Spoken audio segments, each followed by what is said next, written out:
Salamo faha-enimpolo. Fiantson'ny efa resy fahavalo mba ho tsarovan'Andriamanitra ny teniny.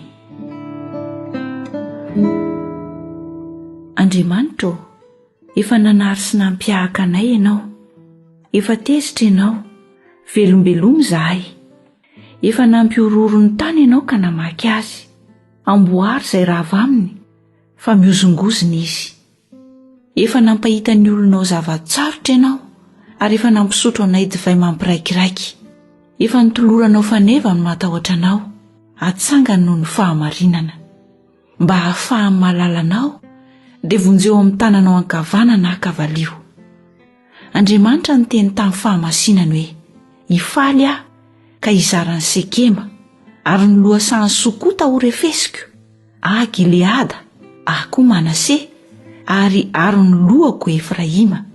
Te hipanjakako Joda, tavindranoko fanasany Moaba.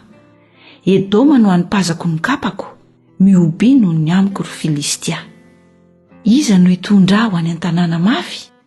Iza no hitarika aho any Edoma?